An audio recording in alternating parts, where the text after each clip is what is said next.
Hello! Today you're going to learn how you can say some long words fluently without stuttering. So what I'm going to do is I'm going to pick a particular long word and use it to illustrate some speech therapy principles that you can apply. You can then practice using this particular long word, or you can see how you can apply the therapy techniques to other words that you may be having difficulties with. You can also give me a comment below and let me know what other words you'd like to work on. Okay, so the first long word that I'd like to work on today is the word opportunity. So I'm going to illustrate some speech therapy principles using this word. The first speech therapy principle is what I call syllable stress. Now, this is a concept that I'd like to illustrate in a slightly different context, in the context of a sentence. Okay, we naturally apply this. When you say a sentence, you can actually change the meaning by changing how you emphasize certain words. So if I have a question such as, did you give them the new schedule? I can say the same words but change the meaning by changing how I emphasize different words. Did you give them the new schedule? Did you give them the new schedule? Did you give them the new schedule? Alright, so we can change the speed, the rhythm, the intonation pattern, the pitch, how high it sounds, how low it sounds, and so forth at a sentence level. This is what we do sometimes when we want to put on a particular accent. This is what actors do on stage when they are projecting, say, a different persona. Right? That's one of the reasons why many actors who actually have a stuttering problem may be able to speak very fluently and confidently on stage.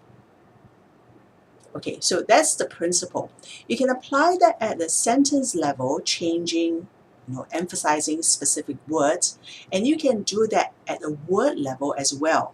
So within a long word such as opportunity, is a long word, it's got what we call 5 syllables, 5 sounds, opportunity. Now we don't say that naturally at the same stress level. We don't say it in a very flat way. So if you emphasize the syllable that we're supposed to stress, it will be opportunity. Right? We say opportunity, the third syllable. So you find that when you do that, you're saying essentially the same word, but when you say it differently, putting your attention and focus on the third syllable and stressing it, what we naturally do is that we are actually changing the loudness. We are changing the pitch. It makes it sound a little bit higher, and you may actually add a little bit of pause before you come to the word as well. Opportunity. Thank you for the opportunity. Okay, so when you do that, you're naturally adding a little bit of momentum to the word rather than trying to go into a long word with many sounds, and you might get stuck on the first sound. Okay, so that's the first principle to be aware of. So you can think about other long words that you are having difficulty with and think about how you can change and say it in a slightly different way so that you give yourself that additional momentum and help yourself to say it fluently. What might help is that because we're not talking in individual words, you're probably saying in a sentence, you might want to apply that to the entire sentence as well, to think about how you could use that in a sentence and say the entire sentence with a little bit more inflection, with a little bit more change in rhythm and so forth. Okay? Now, I want to use the same word and how we said it. This actually illustrates a second principle that you can apply. When we say the word opportunity, and because in this particular word, the syllable we emphasize is the third syllable, it's not the first syllable. So this means that in contrast, the first sound is a little bit softer. We don't say opportunity, right? We say opportunity. So the first sound is in contrast, has to be much softer. So if you place your emphasis and attention on the third syllable and say opportunity, and then try to also maintain some awareness of how you said the first syllable, the sound. you will realize that you actually said it in a very soft, easy way. You didn't really start the sound very loudly or suddenly. You don't really get locked on that sound. You're not going to get stuck on that sound. You're not so likely to trip over the sound.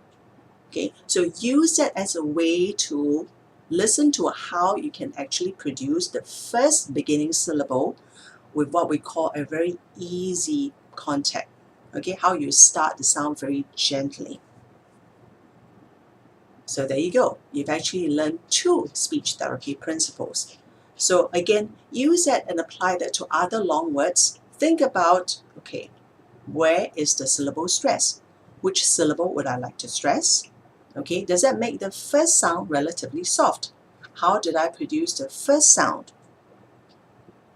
And by learning how you can conscientiously produce that first sound easily and gently, it will help you to begin any other long words, help you to start your sentence fluently. Okay, so that was just one example. If you've gotten something out of this video, please comment below. I'll be talking about more long words and also sharing other speech therapy techniques that you can apply. So please like and subscribe to my channel so that you can actually pick up on more videos. Thank you, and I'll see you next time.